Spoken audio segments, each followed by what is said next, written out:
5 hearts, 1 shell, 1 purpose. Walter Kowalski's hand wouldn't stop shaking as he signed his name on the induction papers. The recruitment officer, a gray-haired man with 3 service ribbons pinned to his chest, watched the pen move across the page, left to right, left-handed. He fought with Kowalski steel Walter and grease. Joseph, date of birth March 3rd, 1924. The officer looked up. "You're 18. Why'd you wait 2 months after Pearl Harbor?" "Been working at my uncle's garage, sir. Saving money for..." "Which hand do you shoot with?" Walter's throat went dry. "Sir."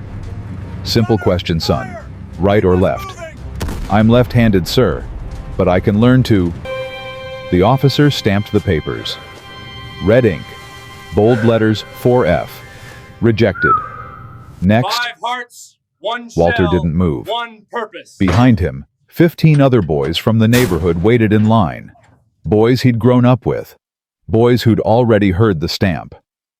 "Sir, I can work on engines. Mechanical maintenance. I don't have to..." "Son, left-handed men can't operate our weapon systems properly. It's a safety issue. You want to serve, go, build tanks in a factory." Next. Outside on Joseph Campo Avenue, the July heat shimmered off the pavement. Walter stood on the corner holding his rejection papers, watching women hang gold stars in windows. 1 star meant a son in service. 2 stars meant 2 sons. His mother would hang nothing today. A hand grabbed his shoulder. "Walt." He turned. Tommy Kowalczyk, his neighbor best friend since 3rd grade. Tommy's papers were rolled up in his fist. "You get in?" Walter asked. Tommy grinned. "Basic training starts August 1st. Fort Custer. You..." Walter showed him the stamp. Tommy's grin died. "Shit. I'm sorry, man." "It's fine." "It's not fine. Your brother Eddie's already in the Pacific. Your dad's got that limp from the factory. You're the only..." "I said it's fine." Walter crumpled the papers. "Come on, I'll buy you a beer before you leave." They walked past St. Florian's Church, past the pharmacy where Mrs. Dombrowski wept because her son had just shipped out past the butcher shop with the empty meat cases. Everything in America was going to the war. Everything except Walter. Tommy stopped at the corner. "You know what Father Kowalski said last Sunday? He said every man serves in his own way. Maybe your way is..." "Don't." Walter's voice was flat. "Don't make it sound noble. I got rejected because I hold a fork wrong. That's not..." "Go celebrate with your family, Tommy. I'll see you when you get back." Walter walked home alone. Kowalski residence. That evening, his father Stanislav sat at the kitchen table still wearing his factory coveralls. Grease under the fingernails. The smell of machine oil and sweat. He was smoking a hand-rolled cigarette reading a letter. "It's from Eddie," Stanislav said in Polish. "He's somewhere in the South Pacific. Can't say where. Says the food is terrible and the mosquitoes are worse." Walter dropped his rejection papers on the table. His father picked them up, read the stamp, set them down without a word. "Say something," Walter said. "What do you want me to say? That it's not my fault, that I didn't ask to be left-handed?" Stanislav stubbed out his cigarette. He held up his right hand. 3 fingers were missing index middle ring. The stumps were scarred twisted. A press machine accident 1929, before Walter was born. "You see this hand was supposed to end my career. Foreman said, 'Stan, you're done. You can't work a line with 3 fingers.'" He smiled bitter. "I showed him. I learned to do everything with my left. Everything the right hand used to do." "Dad, this is different." "It's not different. The world tells you what you can't do. You prove them wrong, that's all." He pushed the papers back across the table. "You'll find your way. Maybe not their way. Your way." Walter's mother Helena came in from the garden, her hands dirty from pulling weeds. She saw the papers. She saw Walter's face. She said nothing, just kissed the top of his head and went to wash her hands. That night, Walter lay in bed staring at the ceiling. Through the thin walls he could hear his parents talking in Polish. "He feels ashamed," his mother said. "He should feel angry," his father replied. "Anger is useful. Shame is poison." Walter closed his eyes. "I'm not angry. I'm terrified. Terrified that Eddie would die over there while Walter stayed safe. Terrified that Tommy and all the others would come back as heroes, and he'd still be fixing cars on Joseph Campow Avenue. Terrified that he was exactly what the recruitment officer thought he was, defective. He fell asleep with his left hand clenched into a fist. Packard Motor Company, East Grand Boulevard, September 1942, January 1944. The factory ran 24 hours a day, 3 8-hour shifts. Walter worked graveyard midnight to 8 a.m., assembly line number 6, building Rolls-Royce Merlin engines for P-51 Mustang fighters. The work was brutal, repetitive, deafening, but Walter was fast. His left hand moved in ways the other workers couldn't replicate. He could torque bolts at angles that shouldn't work. He could thread fuel lines in spaces too tight for normal hands. He pivoted his whole body using momentum instead of strength. February 3, 1943, 2:47 a.m. The line supervisor, Jack Morrison, a 52-year-old veteran of the Great War, stood behind Walter with a stopwatch. "Kowalski, stop." Walter straightened up, wiping sweat from his forehead. "Something wrong, sir?" Morrison showed him the stopwatch. 40 seconds, 12 bolts. You just beat the line record by 18 seconds. I can go faster if you need. How are you doing that one-handed? Walter looked at his left hand. He'd never thought about it. The angle's easier if I rotate counterclockwise, uses the shoulder instead of the wrist. Morrison stared at him. You're left-handed? Yes, sir. My brother was left-handed, lost his right arm at Belleau Wood in 1918. Came home, learned to do everything with his left. Worked a lathe for 30 years. Morrison pocketed the stopwatch.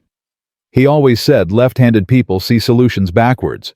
Everyone else looks at a problem head-on. You look at it from behind. Is that good or bad, sir? Depends on the problem. Morrison walked away. Walter returned to the line. 18 months, 70-hour weeks. Building engines for planes he'd never fly. For a war, he wasn't allowed to fight. Every morning walking home, he'd pass the newsstand. Headlines screaming, heavy losses in Italy. Bomber crews missing over Berlin. Marines fight for Tarawa. Eddie's letters came every few weeks. Short. Censored. The tone getting darker. December 1943. Walt. Can't tell you where I am. Can't tell you what we're doing. Can only tell you this when your turn comes, and it will don't volunteer for anything. Keep your head down. Do your job. Come home. That's all that matters. Coming home. Eddie Walter kept the letter in his locker at the factory. On January 31st, 1944, he opened his mailbox and found a new envelope. Official. Government seal. Notice of induction. Report. February 14th, 1944. His hands didn't shake this time. Fort Custer, Michigan. February 14th, 1944. The induction center was chaos. Hundreds of men stripped to underwear herded through medical stations like cattle, coughing, sweating, praying they'd pass or fail depending on their courage. Walter stood in line barefoot on cold concrete. A doctor pressed a stethoscope to his chest. Breathe deep. Walter inhaled. Again, he exhaled. Any prior injuries, disabilities, medical conditions? I'm left-handed. The doctor didn't look up from his clipboard. So's my nephew. Next. That was it. 18 seconds. Walter Kowalski was in the United States Army. They issued him a uniform that didn't fit shoulders too wide, sleeves too short, boots that would give him blisters for the next 3 weeks, and an M1 Garand rifle that felt wrong in his hands the moment they placed it there. Basic training. Fort Custer. March-April 1944. The rifle range was Walter's nightmare. He couldn't shoot right-handed. His eye dominance was wrong. His trigger pull was off. His stance felt alien. March 22, 1944. Rifle qualification day. Prone position. 200 yards. 10 rounds. Walter fired. Missed. Fired. Missed. Fired again. Beside him, a kid from Nebraska, Peterson, hit 9 out of 10. The range instructor, Sergeant Vickers, walked down the line examining targets through binoculars. He stopped at Walter's. "Kowalski, get up here." Walter jogged over. The other recruits watched. Vickers held up Walter's target. 2 hits, both barely on paper. "Private, did you close your eyes when you shot?" "No, Sergeant." "Then how in God's name did you miss a stationary target 8 times at 200 yards? "I'm left-handed, Sergeant. The rifle doesn't feel—" "I don't care if you're left-handed, right-handed, or no-handed. You will qualify with this weapon or you will wash out. Understood?" "Yes, Sergeant." "Get back on the line. Reload. Try not to embarrass yourself." Walter returned to his position. Reloaded. Aimed. "You're not defective," he told himself. "Just different." He fired. Missed. Different is defective here. That night, lying in the barracks, Peterson whispered from the bunk above. "Don't worry, Kowalski. I heard they'll put you in a support unit. Cook's Mechanic Supply. You won't have to shoot." Walter said nothing, but he thought, if I can't shoot, I'm useless. If I'm useless, I'm nothing. April 1944. Mechanical training. The turning point came during weapons maintenance. The instructor, Lieutenant Brennan, brought in a .30 caliber Browning machine gun. Disassembled. Spread across a tarp. "You have 3 minutes to reassemble this weapon. Anyone who finishes early gets the afternoon off. Go." 60 hands lunged forward. Walter's left hand moved on instinct. Not thinking, just feeling. The receiver, the bolt, the barrel. Each piece fitting together like an engine, like a puzzle solved from the inside out. He finished in 97 seconds. Brennan stared at the stopwatch. "Kowalski, do that again." Walter disassembled the gun. Reassembled it. 93 seconds. "Where'd you learn that?" "Packard plant, sir. Assembly line. Built engines for—" "Can you do it blindfolded?" The barracks went silent. Walter hesitated. "I've never tried, sir." "Try now." Brennan handed him a rag. Walter tied it over his eyes. His left hand reached out, found the receiver by weight, the bolt by texture, the firing pin by the tiny ridge on the head. 108 seconds. When he removed the blindfold, Brennan was smiling. "Kowalski, you're wasted as a rifleman. How do you feel about tanks?" Walter had never been inside a tank. "I'll do whatever you need, sir." "Good. You're being transferred. Armor training. Fort Knox, Kentucky. You ship out Monday." That night, Walter wrote to his father, "Dad, they're sending me to tank school. I don't know what that means yet. But maybe you were right. Maybe there's more than one way to fight. Walter." He didn't mail it. Just folded it and kept it in his pocket. Because he didn't know yet if it was true. Fort Knox, Kentucky, May 1944. The M4 Sherman tank was a mechanical marvel and a death trap. Walter learned this in the first hour of orientation. Master Sergeant Martinez stood in front of a cutaway Sherman, pointing at the thin armor plating with a wooden stick. "Gentlemen, this is the M4 Sherman medium tank. Weight 33 tons, crew 5. Armament 1 75mm main gun, 2 30 cal machine guns, 1 50 cal. Top speed 25 miles per hour on roads slower in mud." Martinez smacked the turret armor. "This steel is 2 inches thick on the front, 1.5 on the sides. You know what a German 75mm can penetrate at 500 yards, 3 inches. Someone raised their hand. "So we're outgunned and out-armored." "Correct. The Panzer IV can kill you before you're in effective range. The Panther can kill you from a mile away. And the Tiger?" Martinez smiled grimly. "The Tiger can kill 5 of you before you get close enough to scratch its paint." "Then how do we win?"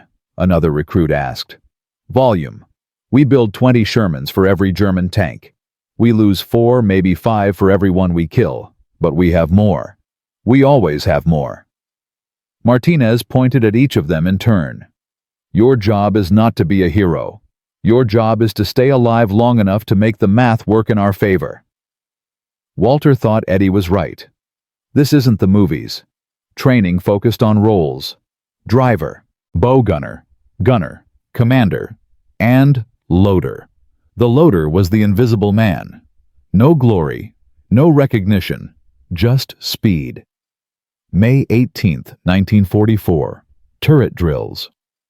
Walter climbed into a Sherman turret for the first time. The space was suffocating, barely 5 feet across, 3 men crammed inside. The gunner on the right, the commander above in the cupola, and Walter on the left, surrounded by racks of 75mm shells. Each shell weighed 15 pounds.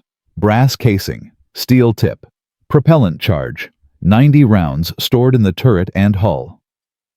The instructor, Sergeant First Class Garcia, pointed at the breech. Loader's job is simple. Gunner says up, you grab a shell.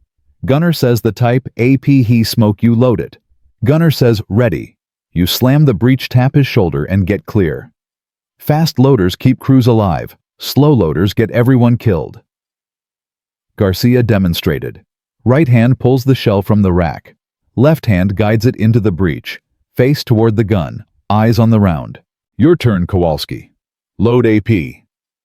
Walter reached with his right hand. The shell was awkward, heavy. He fumbled it into the breech. 7 seconds. Again. 6 seconds. Again. 8 seconds. Garcia stopped him. What's the problem? I'm left-handed, Sergeant.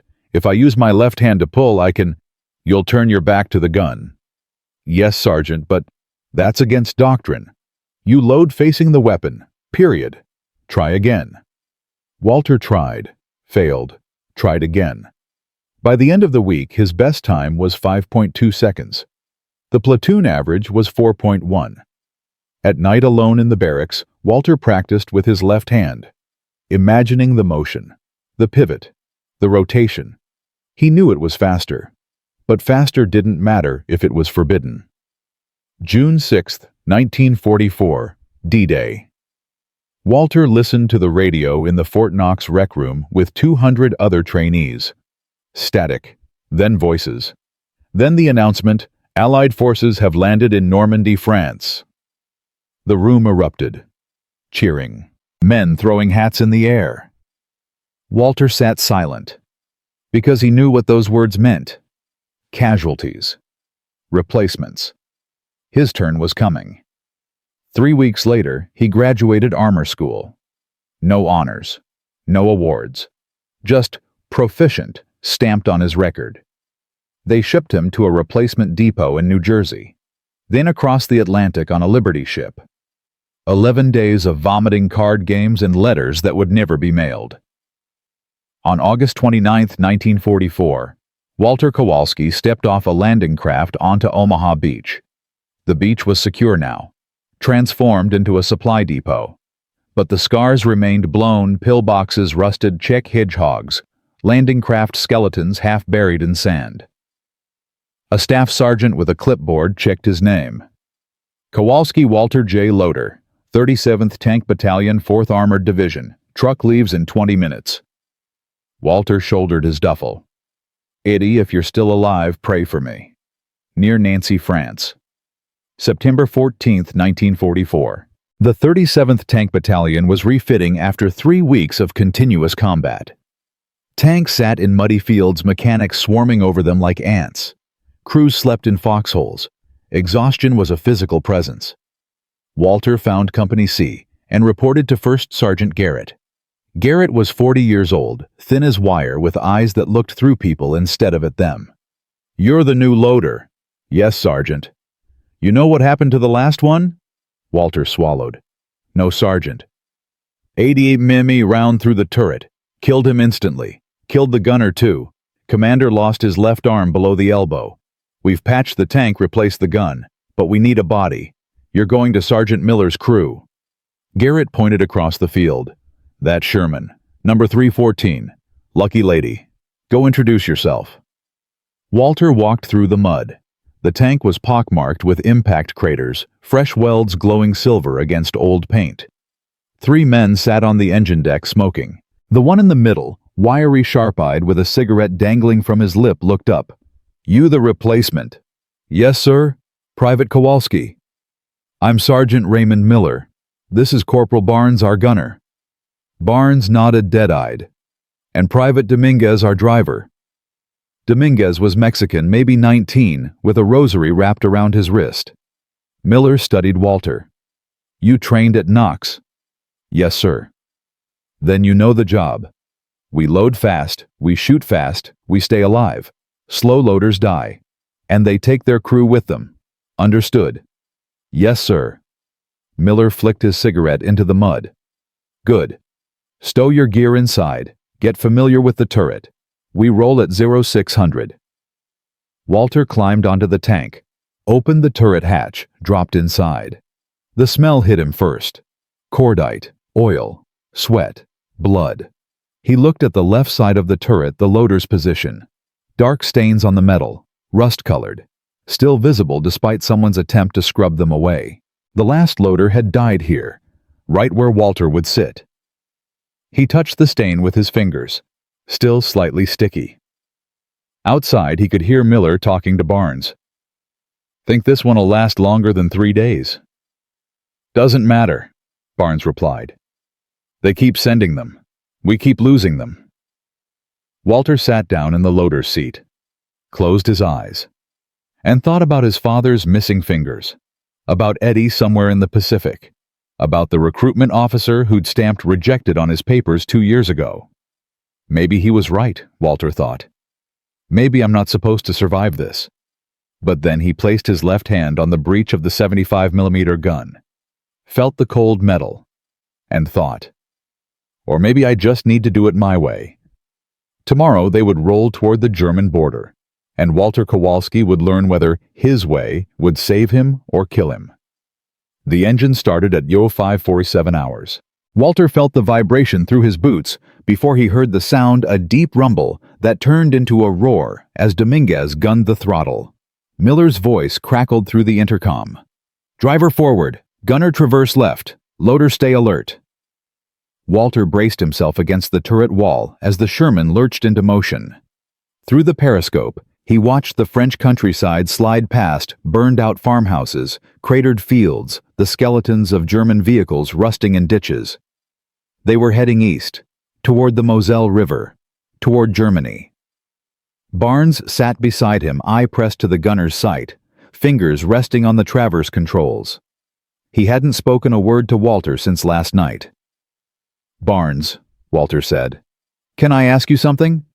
Barnes didn't look away from the sight. "No. I just want to know. You want to know how long you'll last." Barnes's voice was flat, mechanical. "The last loader lasted 3 days. The one before him lasted 6 hours.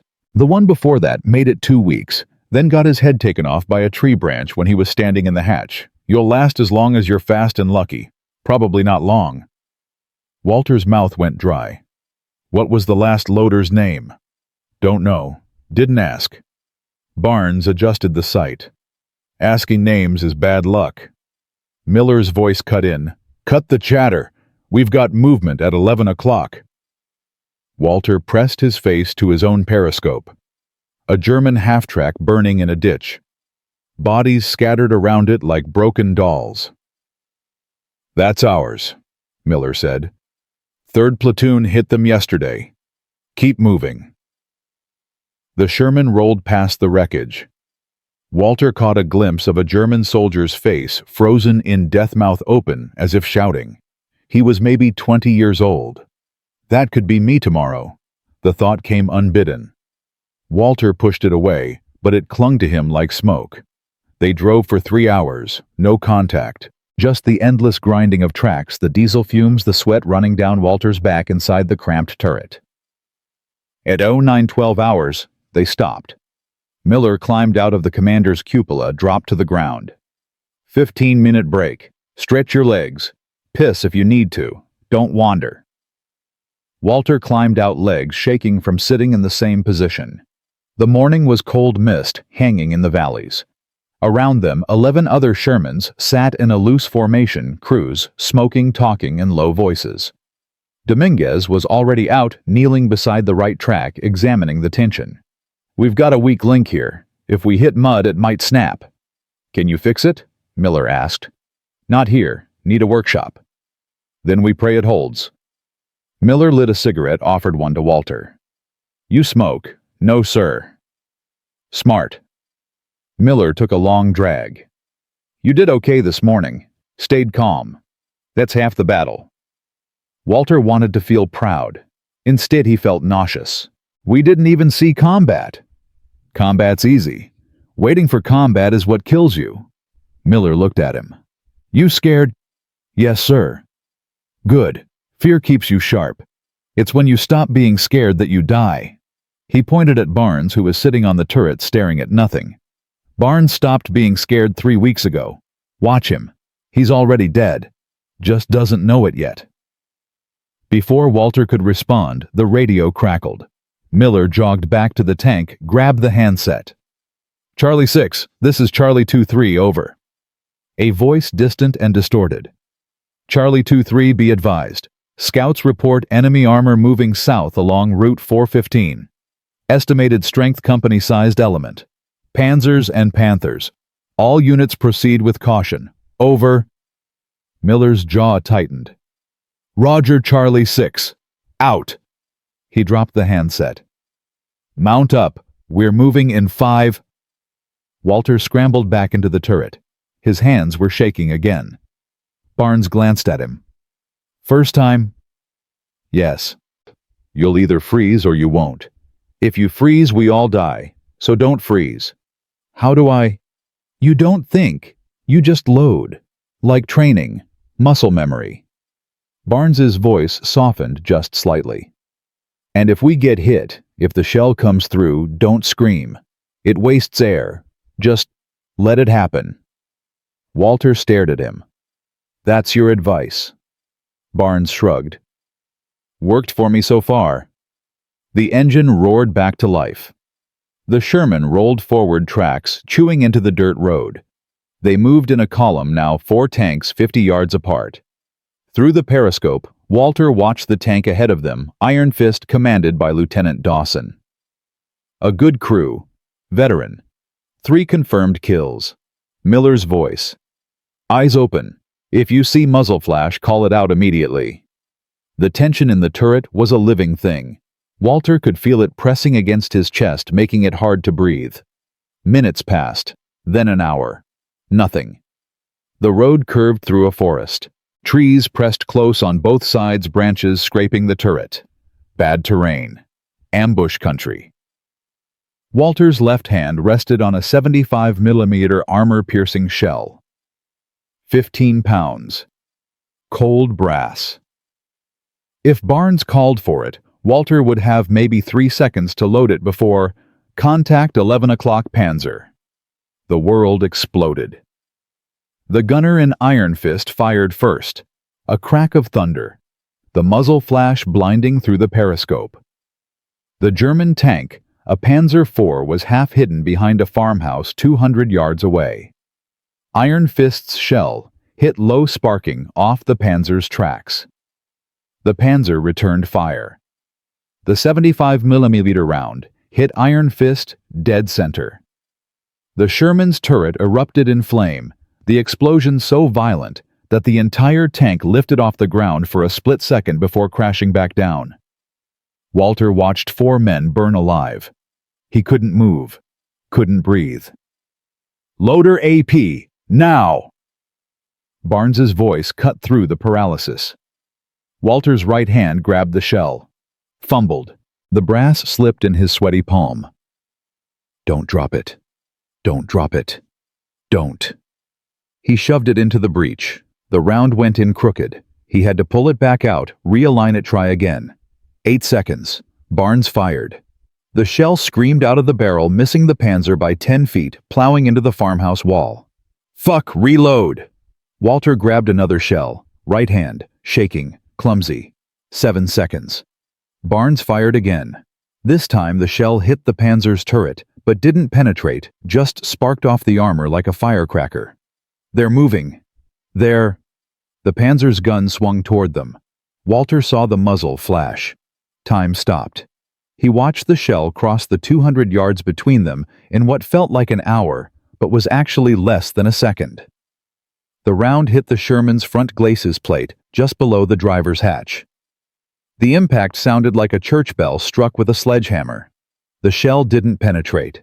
It ricocheted, screeching off the armor at an angle, leaving a glowing scar across the steel. Dominguez screamed into the intercom. "We're hit! We're hit!" "We're fine!" Miller shouted. "Driver, reverse! Get us behind that barn!" The Sherman lurched backward tracks, spinning engine howling. Walter was thrown against the turret wall, his shoulder slamming into the ammunition rack. Pain shot through his right arm. Sharp, immediate. He gasped, clutching his shoulder. "Loader, reload!" But Walter's right arm wouldn't move. The pain was blinding, a white-hot spike driven into the joint. "I can't! Reload, goddammit!"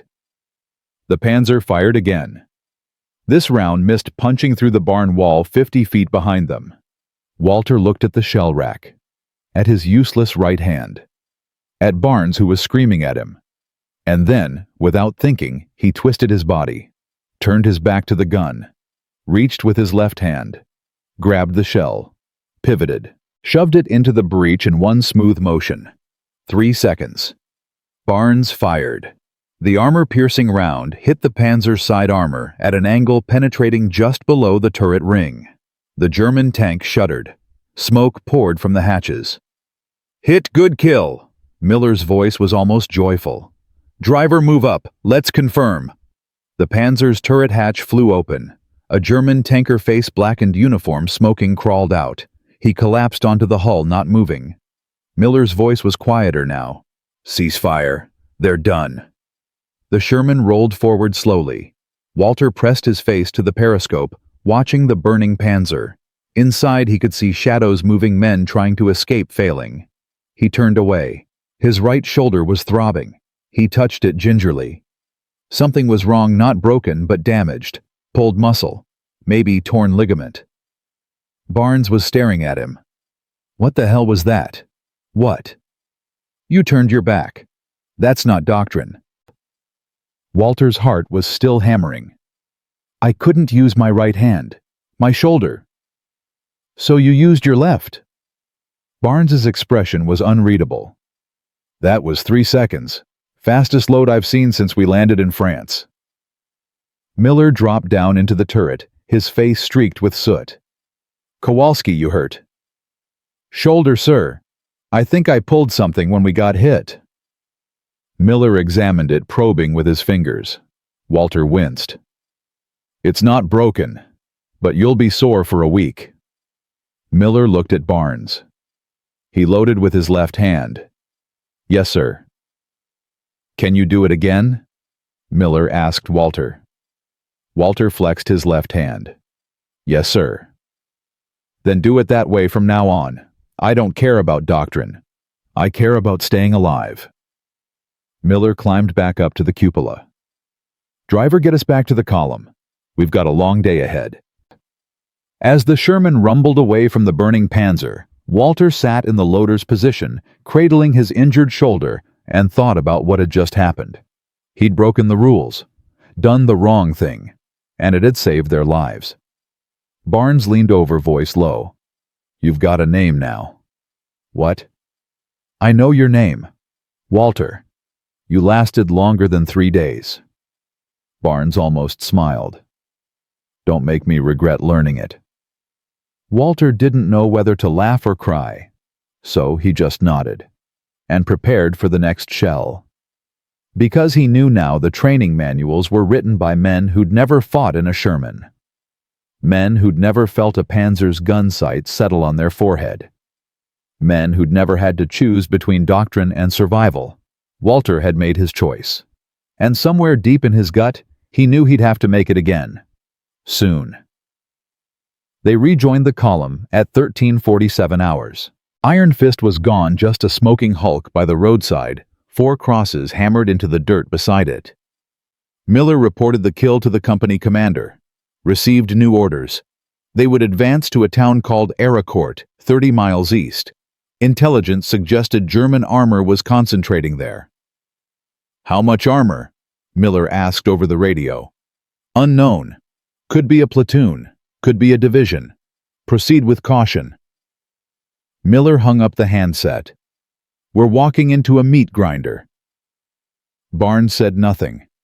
Dominguez crossed himself, and Walter, left hand resting on the next shell, thought about his father's missing fingers. About Eddie's letter. "Don't volunteer for anything. Keep your head down." "I'm trying, Eddie," Walter thought. "But this war doesn't let you keep your head down." They rolled east toward Aracourt as the sun began to set, and in the turret of Sherman tank number 314 Lucky Lady, a 20-year-old mechanic from Michigan, prepared to do something that no training manual had ever taught him. Something desperate. Something backwards. Something that would either kill him or change American tank warfare forever. The night came fast. They stopped in a village whose name Walter never learned. The buildings were mostly rubble. A church steeple lay across the main road like a fallen giant. Miller ordered them to dig in. "We hold here tonight. No fires, no lights. 50% watch. Kowalski Barnes, you take first shift. 2200 to 0200. Walter and Barnes climbed onto the turret rifles across their laps, staring into the darkness. For a long time, neither spoke. Then Barnes said, "You know what's fucked up?" "What?" "That Panzer crew today, the ones we killed, they were probably just like us. Scared kids who didn't want to be there. And we burned them alive." Barnes lit a cigarette, cupping the match so it wouldn't show. "Sometimes I think about that. If I died, if we all died, would anyone even remember our names?" Walter thought about the last loader, the one whose blood still stained the turret. "I don't know."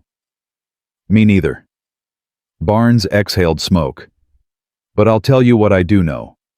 Every morning I wake up surprised I'm still alive, and every night I'm terrified I won't wake up. That's it. That's the whole war." Walter looked at his left hand in the moonlight. "Do you think it matters how we fight, as long as we win? You asking if the ends justify the means? I guess." Barnes was quiet for a long time. "I think the only thing that matters is going home. Everything else, doctrine, honor, glory, that's all bullshit they tell you so you'll die without complaining." He flicked the cigarette into the dirt. "You did something today that saved our lives. Wrong or right doesn't matter. We're alive. That matters." At Euro 200 hours, Dominguez and Miller took over the watch. Walter climbed down into the turret, lay down on the cold metal floor, and tried to sleep.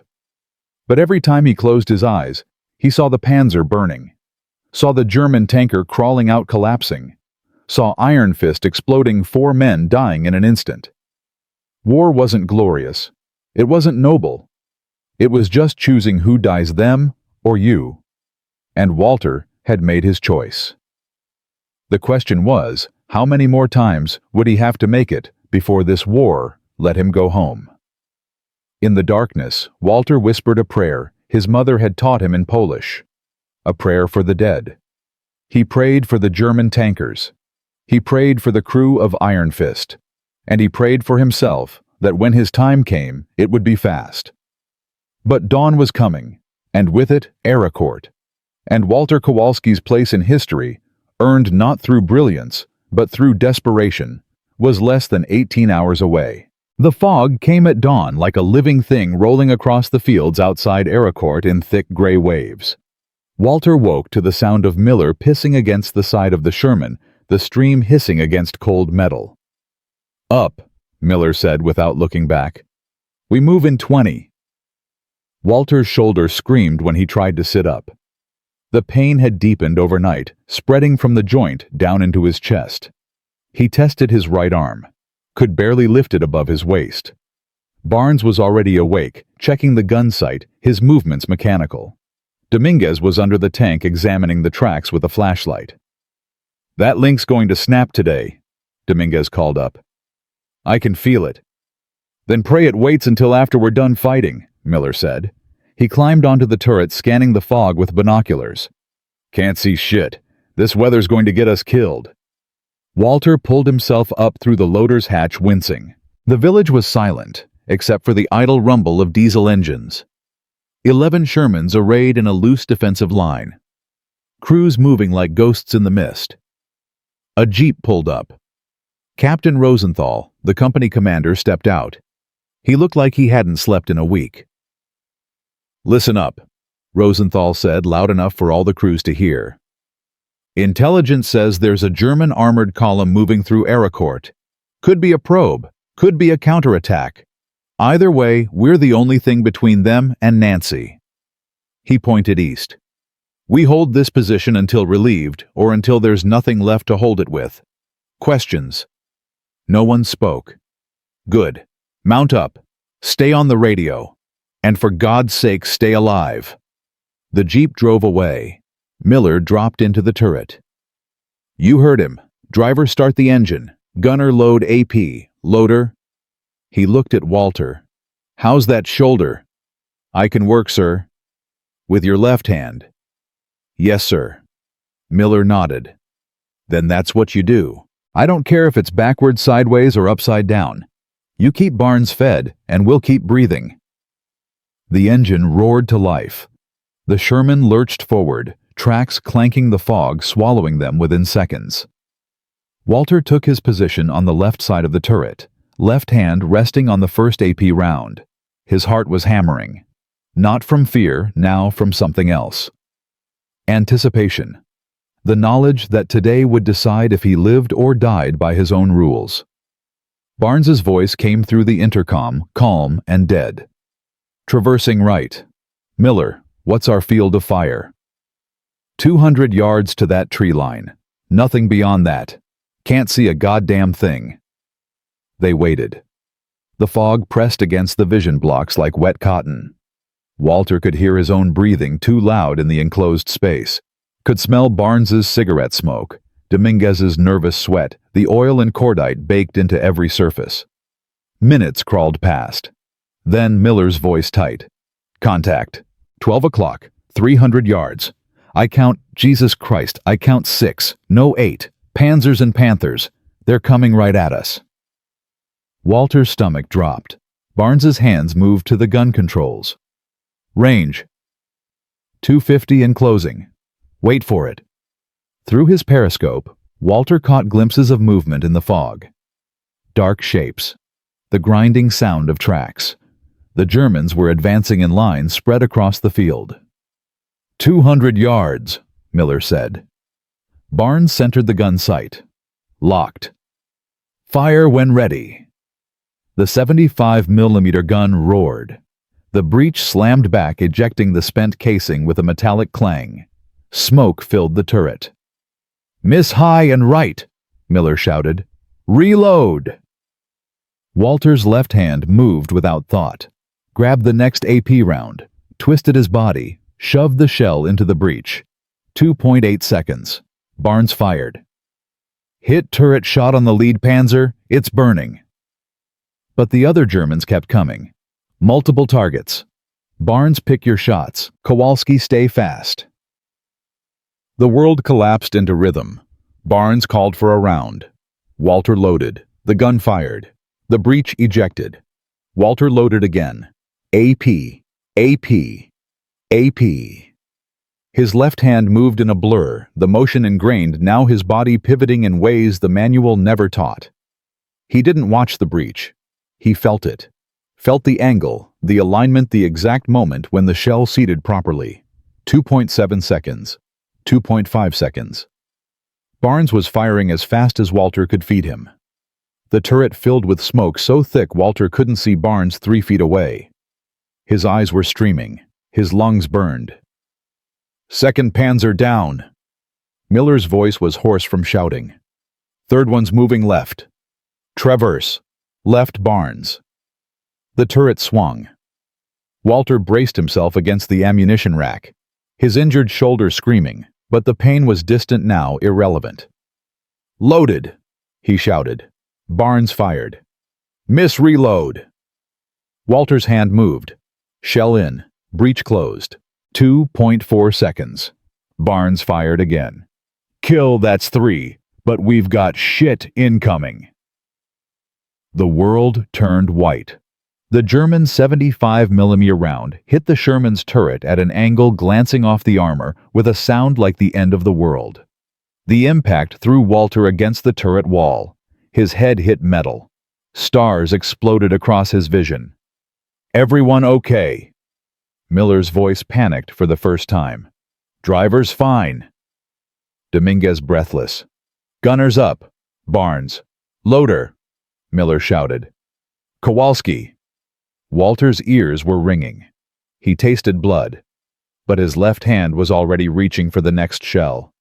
"I'm here," he gasped. "I'm loading." The shell slid into the breech. 2.6 seconds. Barnes fired. "That's 4, they're pulling back." Through the smoke and fog, Walter caught a glimpse of the battlefield. 4 German tanks burning. The others reversing, disappearing into the mist. The radio crackled. Rosenthal's voice, "All units cease fire. Repeat. Cease fire. They're withdrawing." Miller slumped in his seat. "Gunner safe the weapon. Loader crack the hatch. I need air." Walter pushed open the loader's hatch. Cold air rushed in, cutting through the smoke. He stuck his head out, gasping, and saw the carnage. 4 Panzers smoldering across the field. One was close enough that Walter could see the commander's hatch blown open, a body half hanging out.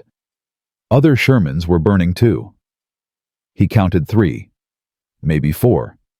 Smoke pillars rising into the gray sky. How long had the fight lasted? Miller checked his watch. 6 minutes. 6 goddamn minutes. Barnes was staring at Walter. "How many rounds did you load?" Walter looked at the spent casings littering the turret floor. I don't know. 15, 20. 19, Barnes said quietly. "I counted. 19 rounds in 6 minutes. That's 3.1 seconds per round on average." He pulled off his goggles, his eyes red-rimmed. "We trained to hit 5 seconds. You just did it in 3. Miller dropped down into the turret, grabbed Walter by his good shoulder. "Whatever you did, however you did it, you do it exactly the same way next time. Understood?" "Yes, sir." "I mean it, Kowalski. You just saved our lives. All of us." Miller's hand was shaking. "I've been in this war 8 months. I've lost 3 loaders. You're the first one who's—" He stopped, swallowed hard. "You're the first one who's fast enough to keep up." The radio squawked. "All Charlie units report status." Miller grabbed the handset. "Charlie 2-3. 4 confirmed kills. Minor damage. All crew accounted for." As Miller coordinated with the other tanks, Barnes leaned close to Walter. "Your shoulder. Let me see it." Walter peeled back his jacket. The shoulder was swollen, bruised purple and yellow. Barnes whistled. "That's bad. You should be in a field hospital." "I can still load." "With your left hand, yeah. But if you'd tried to use your right—" Barnes shook his head. "You would have gotten us killed. Instead, you just became the fastest loader in the Third Army." Walter looked at his left hand. It was shaking now, adrenaline wearing off, but during the fight, it had been steady. Precise, like it was built for this exact motion. "My father used to say, left-handed people see problems backwards," Walter said. "Everyone else looks at it head-on. We look from behind." Barnes almost smiled. "Your father's a smart man." The rest of the morning was spent pulling back to a better defensive position. Engineers came forward to examine the destroyed German tanks. Intelligence officers took photographs. A chaplain said prayers over the burning Shermans, though there weren't enough bodies to bury. At 14:30 hours, a Colonel Walter didn't recognize drove up in a jeep. He walked straight to Miller. "Sergeant Miller, I'm Colonel Abrams, 37th Tank Battalion Commander." Miller snapped to attention. "Sir, I heard about your action this morning. 4 confirmed kills in 6 minutes. That's exceptional work. Abrams looked at the crew. Which one of you is the loader? Walter stepped forward. Private Kowalski, sir. Abrams studied him. You're the one loading backwards. Sir, I'm left-handed. My right shoulder was injured yesterday. I had to adapt. And your load time? Miller answered. Average 3.1 seconds per round during sustained combat, sir. Abrams's eyebrows rose. 3.1. The manual standard is 5. You're telling me this private just cut load time by 40%? Yes, sir. Abrams walked around Walter like he was examining a strange machine. Show me. Sir. Show me how you load. Use a dummy round. Miller pulled a training shell from the storage bin. Handed it to Walter. Walter positioned himself at the loader's station, turned his back to the breech, reached with his left hand, pivoted, loaded.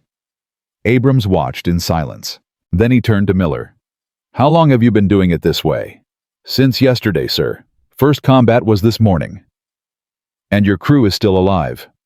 Abrams nodded slowly. Sergeant, I'm going to ask you something and I want an honest answer. Do you think this technique could work for other loaders? Miller didn't hesitate. Yes, sir. If they're left-handed or if they're willing to train their left hand. The motion is more efficient. Uses the whole body instead of just the arm. Less strain, faster recovery between rounds. But it violates doctrine. Yes, sir.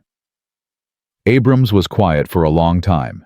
Then he said, Doctrine is written by men who've never been shot at. I care about what works. If this works, if it saves lives, then it becomes the new doctrine. He looked at Walter. Private Kowalski, how do you feel about teaching this technique to other loaders? Walter's mouth went dry. Sir, I'm just trying to stay alive. I don't know if... That's not what I asked. Can you teach it?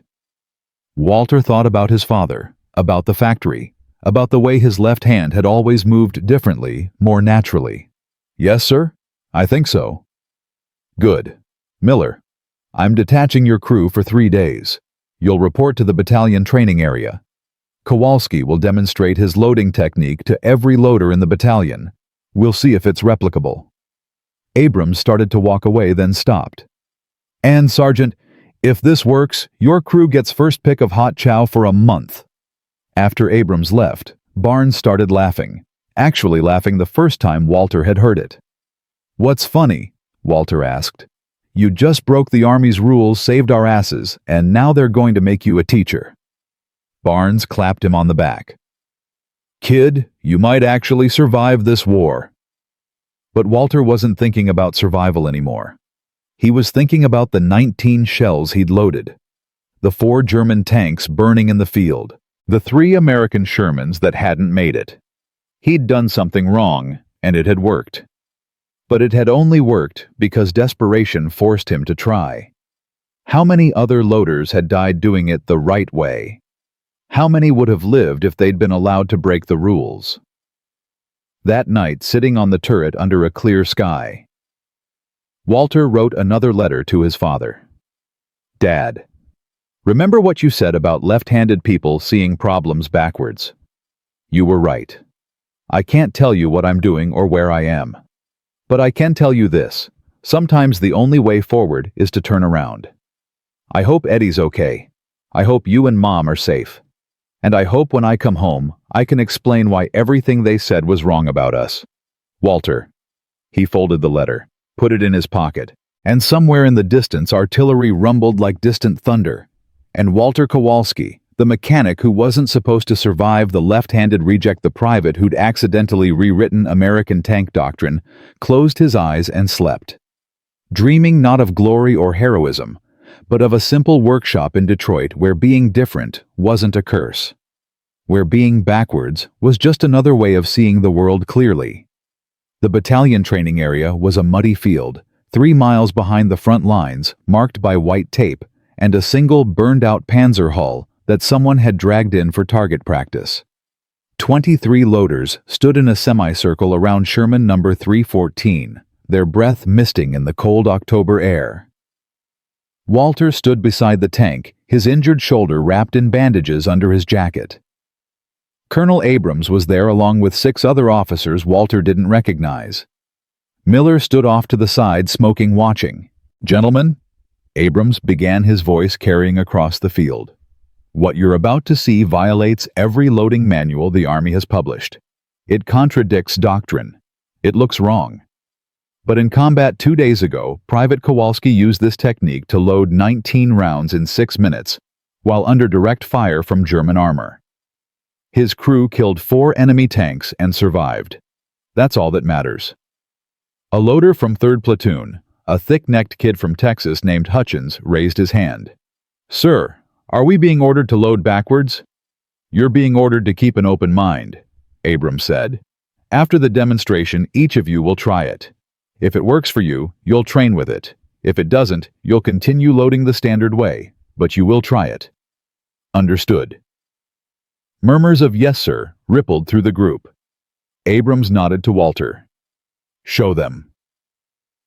Walter climbed into the turret, his heart hammering. This wasn't combat. This was performance. 23 sets of eyes watching, judging, waiting for him to fail. Miller handed him a training shell through the hatch. "Just like yesterday, Walt. Don't think. Just do it." Walter took his position, turned his back to the breech, reached with his left hand, felt the weight of the shell, pivoted, loaded. The shell slid home with a metallic click. Someone in the crowd said, "Jesus, that was fast." Walter repeated it. Again, 5 times in 15 seconds. When he climbed out, the loaders were silent. Hutchins spoke first. "Sir, with all respect, that looks dangerous as hell. What if the gun fires while he's turned around? Then he dies," Abrams said flatly. "Same as if he's too slow and the enemy shoots first. The question isn't whether it's dangerous. Everything in a tank is dangerous. The question is whether it's faster." He looked at Walter. "What's your average load time using this method?" 2.8 seconds in combat, sir. Closer to 2.5 in training." "And the manual standard?" 5 seconds, sir." Abrams turned back to the group. "That's a 44% reduction in load time. In sustained combat, that means your gunner can fire twice as fast as the enemy. It means you kill them before they kill you." He pointed at the burned Panzer hull. "Who wants to try first?" Nobody moved. Then a voice from the back. "I'll do it." A skinny kid stepped forward. Private First Class Rodriguez, a loader from Charlie Company. He was maybe 19 with hands that looked too delicate for tank work. "You left-handed?" Abrams asked. "No, sir, but I want to live." Rodriguez climbed into the turret. Walter talked him through it, the pivot, the angle, the way to use your shoulder and core instead of just your arm. Rodriguez tried it, dropped the shell, tried again, got it in 6 seconds. "Again," Walter said. Rodriguez loaded. 5.2 seconds. Again. 4.8 seconds. By the 10th attempt, Rodriguez was hitting 4 seconds consistently. His hands were shaking, but he was grinning. "It feels wrong," Rodriguez said, "but it's faster. I can feel it." "That's because you're using your whole body," Walter explained. "The manual way is all wrist and elbow. This way uses your legs, your core, your momentum. It's more efficient." One by one, the other loaders tried it. Some couldn't adapt. Their muscle memory was too ingrained, their bodies refusing to move in the wrong direction. But others picked it up within minutes.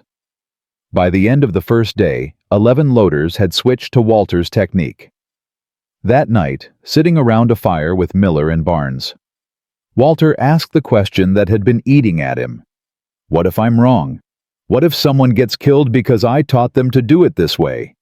Miller poked the fire with a stick. "Then they were going to die anyway.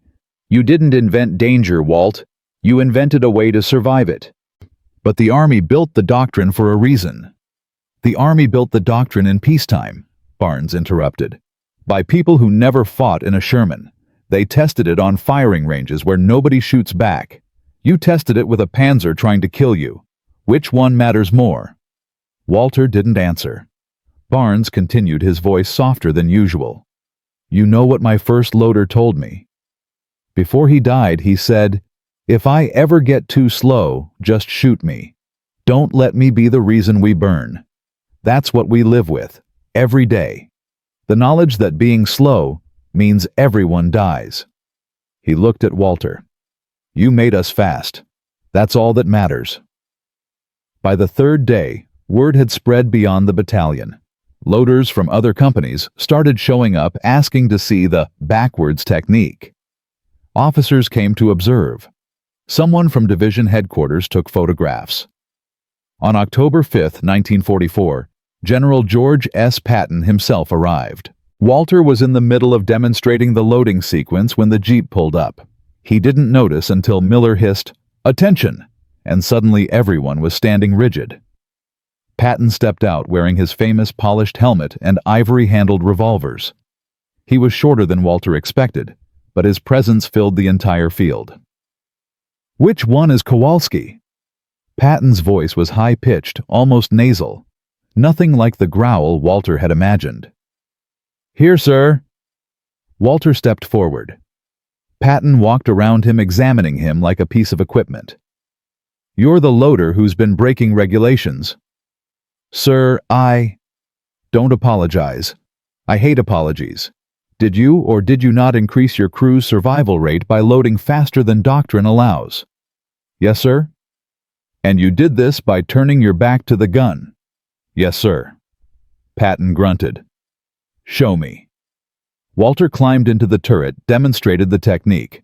When he finished, Patton was silent for a long moment. Then he turned to Abrams.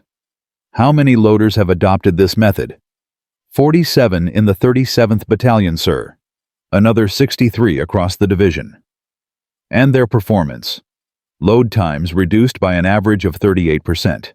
Survivability increased by approximately 18% based on after-action reports from the past week."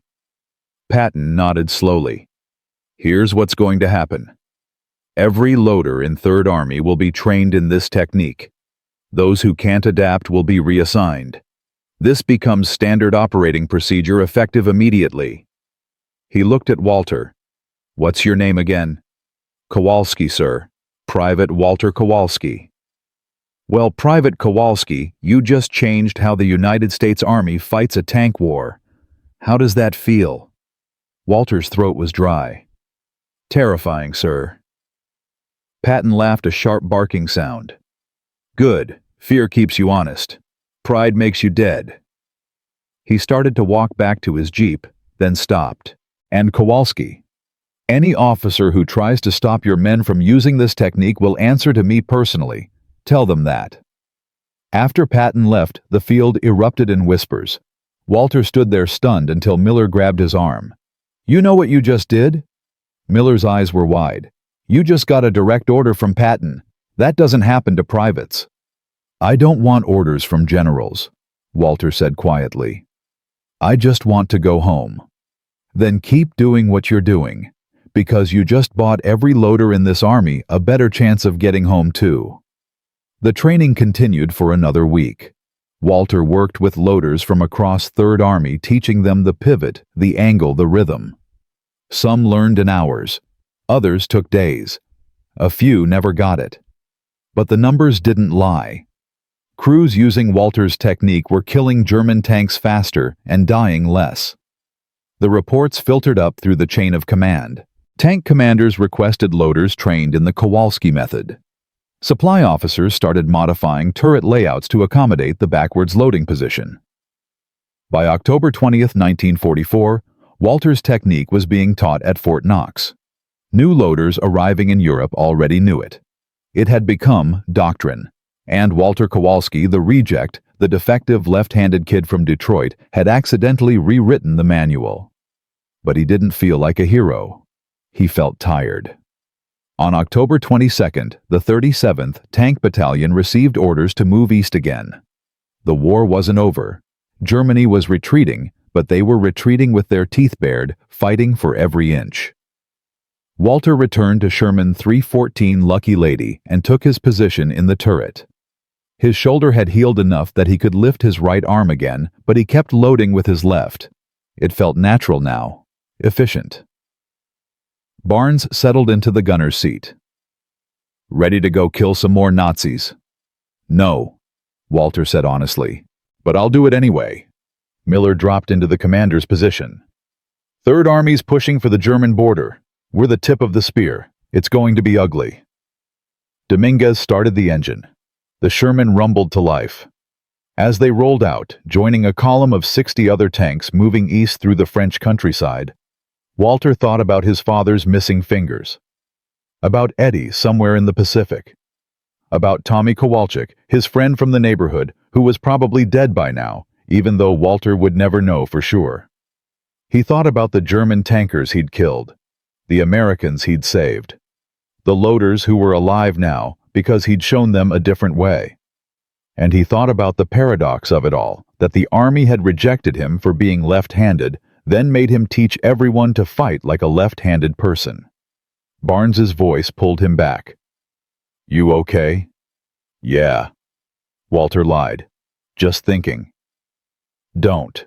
Thinking gets you killed."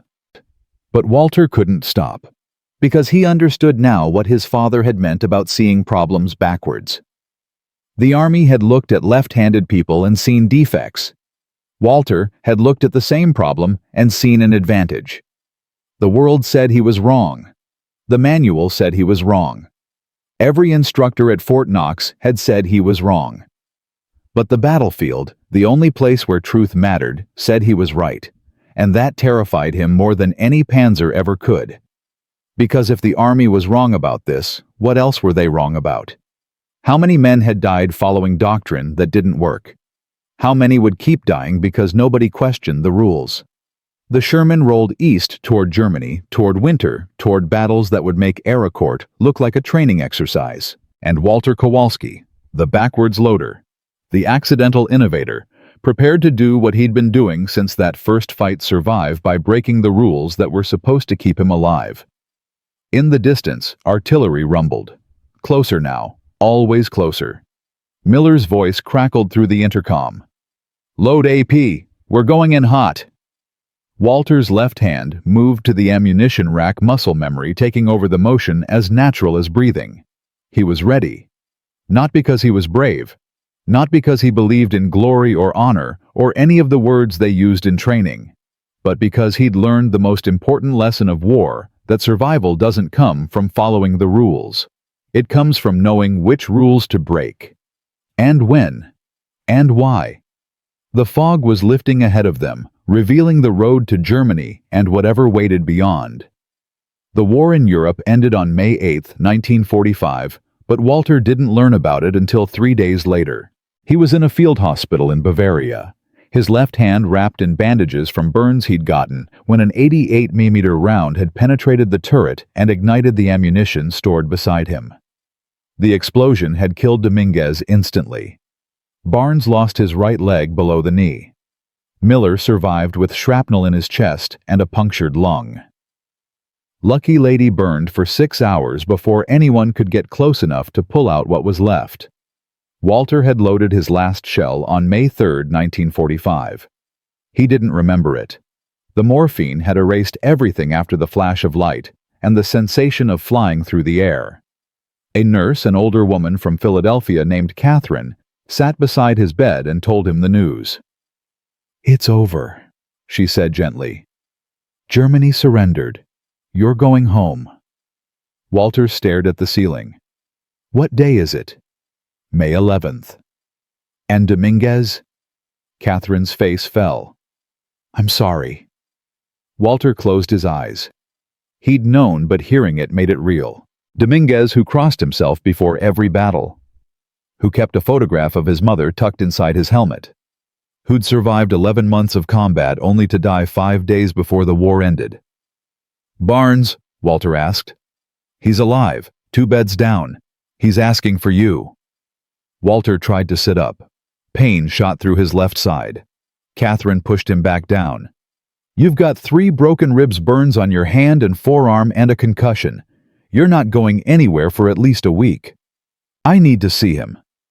He's not going anywhere either. I'll bring him to you later. Right now you need rest. But Walter couldn't rest.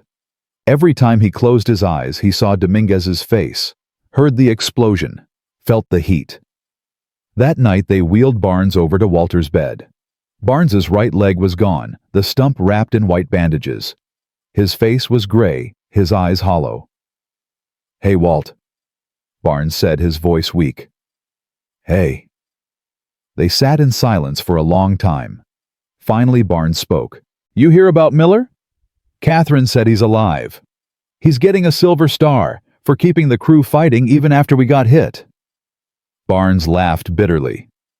"They're giving medals now that it's over. Where were the medals when we needed them? Did they tell you about Dominguez?" Barnes nodded. "Yeah. Fuck." He wiped his eyes with the back of his hand. "You know what he said to me the night before? He said, 'Barnes, I can feel it. We're gonna make it. The war's almost over.' And I believed him." Walter's throat tightened. "It wasn't your fault. Wasn't yours either. But we're still here and he's not. That's what we get to live with." Barnes looked at his missing leg. "Some legacy, huh? I'll spend the rest of my life limping around trying to explain to people who weren't there why it mattered, and they won't understand. They'll just see a cripple." "You're not—" "Don't." Barnes's voice was sharp. "Don't tell me I'm not a cripple. Don't tell me it's honorable. I lost my leg because we were in the wrong place at the wrong time fighting a war that should have ended 6 months ago. There's no honor in that. There's just bad luck." Walter didn't argue, because Barnes was right. The next morning, an officer Walter didn't recognize came to his bedside, a major with a clipboard and a tired expression. "Private Kowalski, I'm Major Sullivan from Personnel. I need to ask you some questions about your service." "Yes, sir." Sullivan consulted his clipboard. "You were the loader who developed the— what are they calling it? The Kowalski loading technique." "I didn't develop it, sir. I just did what worked." "Well, whatever you call it, it's being credited with reducing tank crew casualties by approximately 18% in Third Army during the final 6 months of the war. That's significant." Walter said nothing. Sullivan continued. "The Army's conducting an after-action review of armored tactics. They want to interview you, document the technique, possibly include you in a training film for future tankers." "No." Sullivan looked up. "Excuse me." "I said no, sir. I don't want to be in a film. I don't want to be interviewed. I just want to go home." "Private, this is an opportunity." "With respect, sir, I don't want opportunities. I want to forget." Walter's voice was flat. "I spent 8 months loading shells so my crew could kill people. We got good at it. We survived. That's all. I'm not a hero. I'm just a mechanic who got lucky." Sullivan studied him for a long moment. "The Army disagrees. They're recommending you for a Bronze Star." "I don't want it." "You don't get a choice. It's already approved." Sullivan closed his clipboard. "Whether you like it or not, Private Kowalski, you changed how the Army fights. That matters." After Sullivan left, Walter lay in bed staring at his bandaged hand. He didn't feel like someone who'd changed anything. He felt like someone who'd survived by accident while better men died. 2 weeks later, they discharged him from the hospital. His hand was scarred, but functional. His ribs were healing. The concussion had left him with headaches that would plague him for years, but the doctors said he was fit for travel. On June 2, 1945, Walter boarded a Liberty ship in Le Havre, France, bound for New York. The ship was packed with soldiers, some wounded, some whole, all exhausted. They didn't talk much, just stood on deck watching Europe disappear behind them, wondering if they'd ever be able to explain what they'd seen to people who hadn't been there. Walter stood at the railing beside a sergeant from Tennessee named Garrett, a different Garrett, not his first sergeant, just another soldier with the same name. "You going back to your old job?" Garrett asked. "I don't know. Maybe. I used to work in a factory, building engines." "Think you can go back to that? After all this?" Walter thought about the question. "I don't know if I can, but I have to try." Garrett nodded. My dad fought in the First War. Came home and never talked about it. Not once. My mom would ask him questions and he'd just shut down. I never understood it. Now I do. He lit a cigarette. You think they'll remember us in 50 years, 100? I don't know, Walter said honestly. I don't think they'll remember me. Maybe that's better. Maybe being forgotten means we did our job right. The ship reached New York on June 18, 1945. Walter stood on deck as the Statue of Liberty came into view, and he felt nothing. No joy, no relief, just emptiness. They processed him at Fort Dix, New Jersey, gave him his discharge papers, his final pay, and a bronze star he immediately shoved into his duffel bag without looking at it. On June 22, 1945, Walter Kowalski boarded a Greyhound bus to Detroit. The city looked the same. Joseph Campo Avenue, St. Florian's Church, the factory smokestacks. But Walter felt like he was visiting a place he'd left a lifetime ago. His parents met him at the bus station. His mother cried. His father shook his hand saying nothing, but Walter could see it in his eyes, the recognition of someone who'd been changed by violence. That night, sitting at the kitchen table, his mother asked the question he'd been dreading. Did you see Eddie? Walter's brother had been killed on Okinawa on April 19, 1945. The telegram had arrived 3 weeks before Walter came home. No, Ma. I was in Europe. Eddie was in the Pacific. She nodded, tears streaming down her face. I keep thinking, if he'd just waited? If he'd just survived one more month? Walter had no answer for that. The war had taken Eddie 19 days before it ended in the Pacific. 19 days. That's what his brother's life had been worth to history. He went back to work at the factory on July 9, 1945. Same assembly line, same job. Building engines for cars, now instead of planes. The foreman Morrison was still there. He shook Walter's hand and said, "Good to have you back, son." Walter took his position on the line. The work was familiar, comforting, but his hands moved differently now, faster, more efficient. The left-handed motion he'd perfected in the turret of a Sherman translated perfectly to an assembly line. Morrison noticed within a week. You're faster than before. I learned some things, Walter said. He didn't elaborate. Morrison didn't ask. Walter worked at that factory for 42 years. He married a woman named Dorothy in 1948. They had 3 children, 2 daughters, and a son. He bought a small house in Hamtramck, 3 blocks from where he grew up. He coached Little League. He went to church on Sundays. He fixed neighbors' cars in his garage for free. He never talked about the war. Not to Dorothy, not to his children, not to anyone. In 1952, he received a letter from the Department of the Army. They were updating tank training manuals and wanted to include a section on the Kowalski loading technique. They asked for his permission to use his name. Walter wrote back a single sentence, "Use it however you want. I don't need credit." In 1968, his son Michael came home from college and told Walter he'd been drafted. Vietnam. Walter sat him down at the kitchen table and said the only thing he could think of. If you're scared, that's good. Fear keeps you alive. And if someone tells you there's only one way to do something and that way doesn't work, find another way. Don't die following rules that don't make sense. Michael served 13 months in Vietnam as a helicopter mechanic. He came home whole, but different. Walter recognized the look in his eyes. They never talked about it.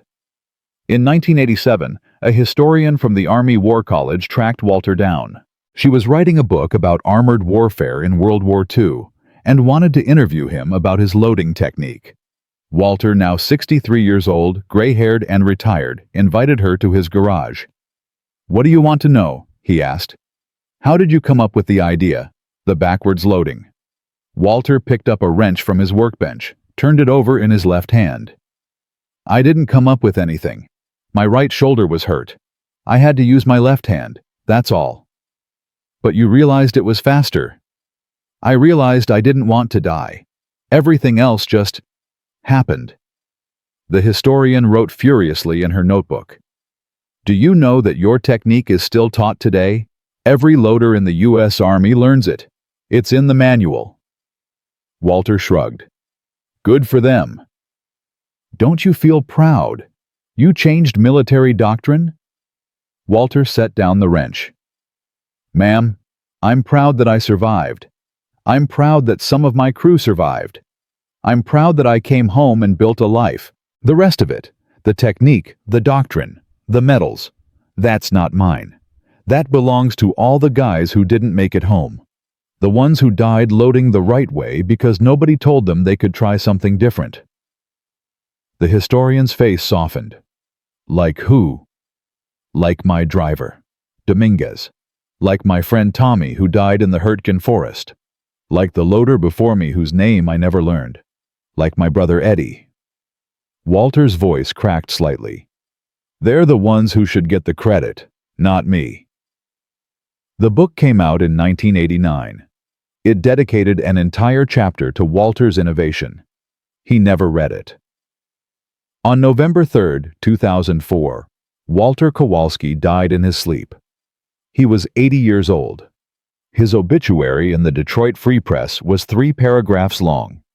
It mentioned his 42 years at the Packard plant, his 3 children, his 5 grandchildren. It didn't mention the war. But at his funeral, 7 men showed up that the family didn't recognize, all in their 70s and 80s. Veterans. One of them, a man named Rodriguez, approached Dorothy after the service. I never met your husband, Rodriguez said, but I'm alive because of him. Dorothy was confused. I don't understand. I was a loader in the war. Your husband taught me how to stay alive. There were hundreds of us, maybe thousands. We all learned from him. Rodriguez's eyes were wet. He saved my life without ever knowing my name. I just wanted you to know that. As he walked away, Dorothy turned to her son Michael. Did you know about this? Michael shook his head. Dad never talked about the war, not once. Then how do we know it's true? Because, Michael said quietly, 7 men who never met him showed up to his funeral to say thank you. The Army Times ran a small article about Walter's death in their December 2004 issue. It was buried on page 17, just 2 paragraphs.